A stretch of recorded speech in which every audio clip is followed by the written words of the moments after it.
Hey guys, and welcome to TLDR Eternal Winter. TLDR is a series that I do in which I follow an in-development game and release a video explaining any updates to the game and showing any subsequent gameplay improvements. So what is Eternal Winter? Eternal Winter is a wintertime survival game where you have a pack of dogs and you've got a dog sled. It's actually incredibly enjoyable to play. The game itself is developed by one man. Well, it's been developed so far by one man. It's Claudio Norori. Basically, he runs a company right now. It's called Developers Pack. I say company in parentheses because, like I said, it's only one man. But his main goal for releasing on Steam Early Access is to try and get the funds necessary to turn Eternal Winter into hire a larger development team and turn Eternal Winter into a fully fledged game. I'm going to avoid the obvious comparisons with recent winter style survival games such as Long Dark because I feel like that's a bit obvious. But yeah, the game is coming out on Steam either tomorrow or today, depending on when I release this, and it's going to cost $9.99, but on the first week of launch it's going to have a discount down to $7.99. $7.99 to support some guy's dream, not too bad. I mean, I'll spend that going to Burger King or KFC, you know what I mean? So, it's easy enough to drop the money and you're supporting, you're helping the guy out. So, anyway, let's have a little look. We'll credits, this will erase your current progress, if any. Let's click it now. I'm kidding. So, it's been developed by Claudio Norori Garcia. It's funded by Pilar Garcia, which is probably his dad, actually. And Claudio Norori Castellon. God, I don't know how these people's names work, apparently. He came up with the idea of the dog sled, and this guy made the music for the first trailer. The first trailer is kind of interesting. Just go and have a check on it on YouTube. Options: increase quality, decrease quality, res slider, which always seems to reset to 800 by 600. Pretty simple. As you can see, all of this menu stuff is going to be placeholder. Not sure if the actual graphics are placeholder or not, because they've got a kind of charm about them. I can continue my last save game, but probably best not to. I was just screwing around. We've got a new game, and you get to name your dogs in your dog sled. So, Dancer, Prancer, Comet, and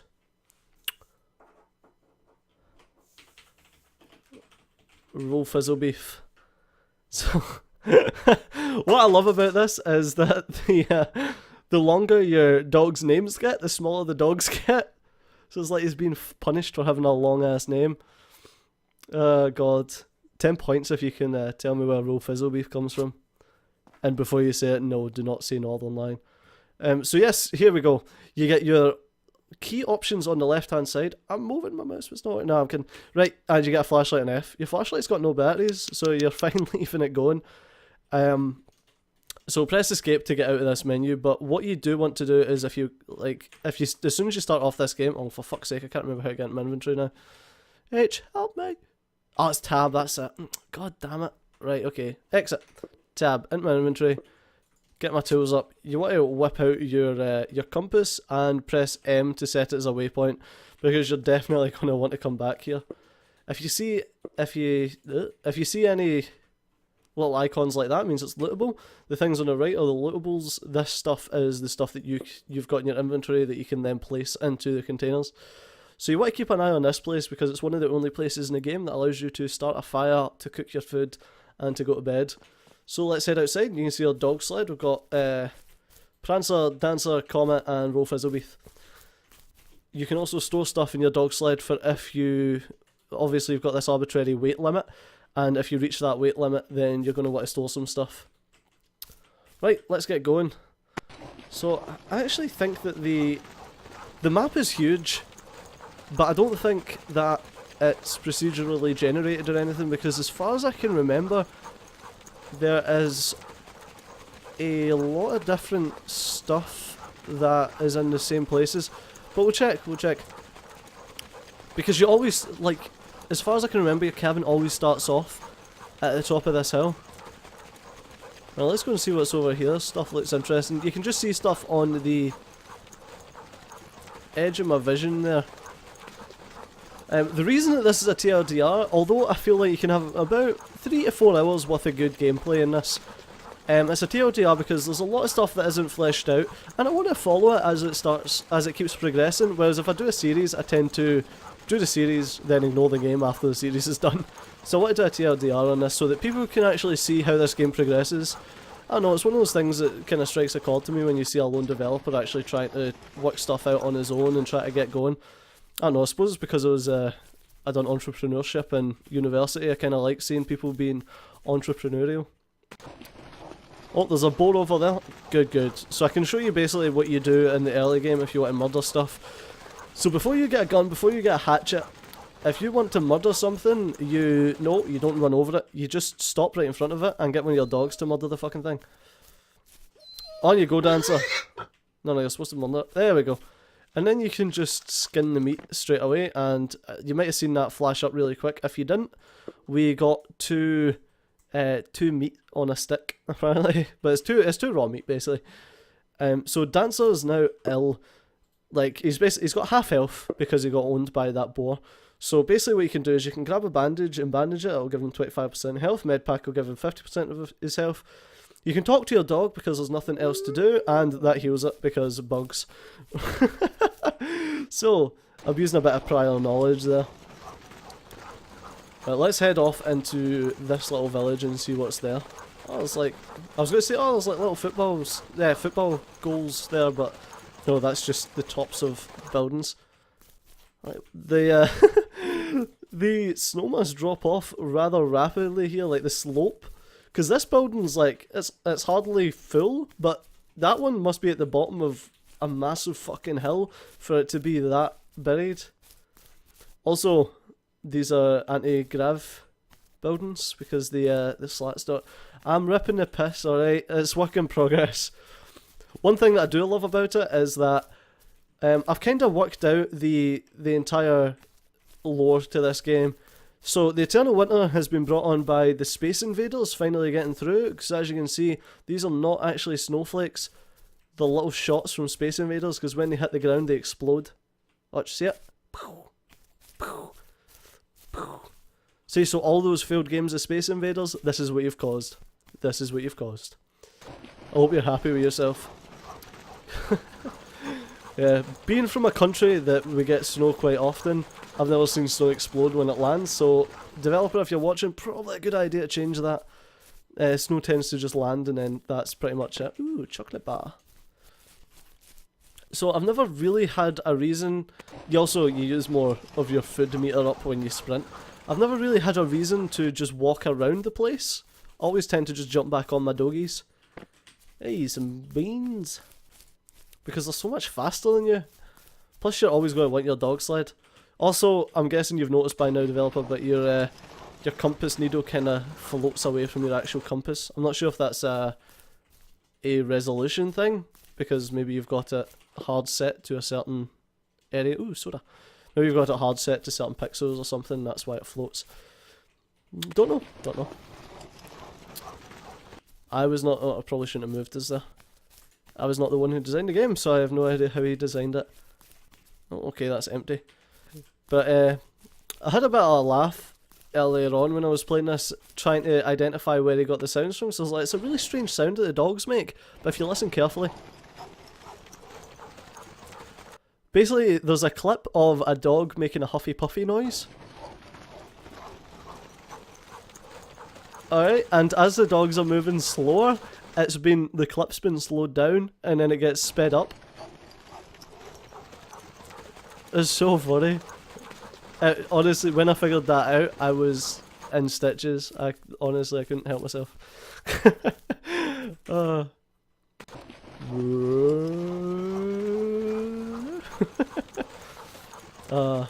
Yeah, I think this may actually no. This is like a power plant. I thought this was a logging camp that I'd found in my previous screw around. Although, because the entire place is white, you always run that risk of losing your bearings. Also, the trees move, so watch out for that. It freaked me out. So basically, if you was to put, we were talking about it, me and some of the other guys from Rotten, if you were to put Slender in this game, really fucking frightening. Because every time you get close to a tree, it decides that it wants to grow or move or twist or flop out of the ground or something. It is like the funniest shit ever. So if you just watch as we crest hills and things, there you go, see that tree right in front of us? It gained its shadows, which made it look like it moved. But sometimes the trees will be like completely sideways, and then they'll like pop up out of the ground. It is. I see you, tree. You ain't fooling no one. Yeah, I'm watching you. So yeah, you really need to watch yourself for these trees. They'll just fucking get you. But yeah, I've actually, regardless of how primitive it is, did you see that tree? Regardless of how primitive it is, the game is still enjoyable. I mean, there's not an awful lot to do. You can go around and scavenge. You can get yourself some stuff. Holy shit, that's a big fucking wolf. I've never seen that before. Okay, let's get to. Let us get to.